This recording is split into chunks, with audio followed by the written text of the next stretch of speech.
साथियों नमस्कार, स्वागत है सभी का आपके अपने YouTube channel Rahul Siwach Facebook page पे। तो भाइयों, कल मैंने एक शॉर्ट वीडियो डाली थी लाइट पे घेर के, वहाँ पे हमने आपको दिखाई थी टॉप बोरर की तितली, और जो कि टॉप बोरर की तीसरी वे अब दबा के आ रही खूब बढ़िया वाली। और आज सुबह सुबह मैं खेतों में आया तो मैं थोड़ा सा ये अंदर बढ़ के देखा तो ये मुझे तितली मिली, ये देख लो जी। और शाम के समय अगर आप खेत में घूमोगे तो इतनी मिल जाएगी आपको खूब भरपूर मात्रा में। तो भाइयों, ये जो टॉप बोरर की तीसरी वे होती है, ये गन्ने की फसल के लिए इतनी नुकसानदायक है कि जो आपका गन्ना 3 से 4 फुट का हुआ या 5 फुट का हुआ है 6 फुट का, ये वहीं अगर गोब में बढ़ गई या तीसरी वे आ गई तो गन्ना ख़त्म, नीचे का ब्याज कुछ करना नहीं। और नुकसान देखो कितना भारी हो जाएगा। अगर वो गन्ना आपका होता 6-7 फुट का, 8 फुट का होता, 3 फुट का गन्ना मान लो अगर ख़त्म कर दिया, 6 फुट का अगर वो होता तो 3 फुट का गन्ना आपका ख़त्म हो गया। ठीक है जी। तो टॉप बोरर की तीसरी वे, टॉप बोरर जो बीमारी होती है उसमें सबसे ज़्यादा नुकसान देती है।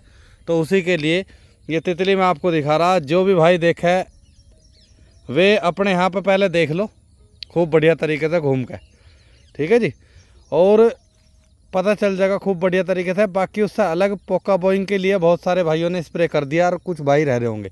तो भाइयों, इसके लिए आप कीटनाशक और फंगिसाइड एक साथ भी कर सको। बहुत सारे साल्ट है ऐसे जो इसके साथ में हो जा, COC को छोड़ के, ठीक है जी। तो फंगिसाइड और कीटनाशक का अब क्योंकि गन्ना बड़ा हो गया, 2-2 स्प्रे तो किसान नहीं कर पाएगा। मैं कहूँ कि भाई अब पोका बोइंग का आप अलग कर लो और कीटनाशक का अलग कर लो, तो कीटनाशक के साथ में ही आप फंगिसाइड भी ज़रूर लगा लें, और उसके साथ में 0050, ठीक है जी, ये पोटास आता है वो ले ले, या इसके साथ में NPK या कोई भी माइक्रोन्यूट्रेंट आप ले सको।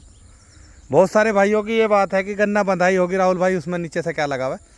तो भाइयों, अगर किसी का गन्ना बढ़िया तरीके से बांध रखा और कोई शौक से खेती कर रहा, देखो कैल्शियम नाइट्रेट भी लगा रहे किसान, 25 किलो का एक एकड़ में लगाए हो। उससे अलग भाइयों पोटास भी लगा देते हैं। पोटास गन्ने में वजन भी बढ़ाती है और बढ़िया मोटाई बढ़ाती है उसकी। तो ये 13235 में तो टॉप बोरर की शिकायत इतनी है नहीं, इसमें तो पोका बोइंग अब हट गई, अब इसमें चौथा गेयर लग गया जी। अब तो 13235 कुछ बढ़वार पर चल जाएगा जी, ठीक है जी। बाकी उससे अलग धान की फसल में भाइयों टॉप बोरर की तितली दिखा रहा हूँ मैं आपको। ये देखो जी, एक धौर से पूरा डिंगरा का डिंगरा सीधे के सीधे बैठा जी। तो ये टॉप बोरर की समस्या धान की फसल में भी आती है। तो जिन खेतों के पास गन्ने के धान लगी हुई है वहाँ पर टॉप बोरर की ज़्यादा दिक्कत आओगी। और अब जो है धान में भी इसी के लिए स्प्रे करना पड़ेगा।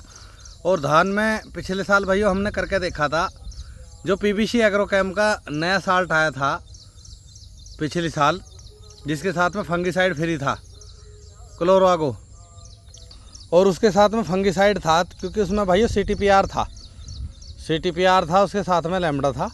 तो उसका रिजल्ट बहुत शानदार आया। तो अब धान की फसल में भी हमें स्प्रे करना और गन्ने की फसल में भी हमें स्प्रे करना। तो भाइयों, जो आपने अब तक कमाया गन्ने को अपना बंधाई तक लेके गए, अगर आपको उससे टॉप बोरर से बचाना तो आप अपने मोबाइल फ़ोन में देखें मौसम का हिसाब किताब। अगर आपको स्प्रे अब सुबह कर दिया आपने तो शाम तक बारिश ना पड़ी और रात ना पड़ी तो आपकी दवाई असर कर देगी बढ़िया 24 घंटे में, ठीक है जी। तो उस हिसाब से अपना स्प्रे कर ले सभी भाई। बाकी अगर किसी का कोई समस्या हो तो भाई पता कर लियो। बाकी जिन्होंने धान लगा रखी है और गन्ना लगा रखा वो अपना स्प्रे आप कीटनाशक और फंगिसाइड का जरूर कर दे। नमस्कार।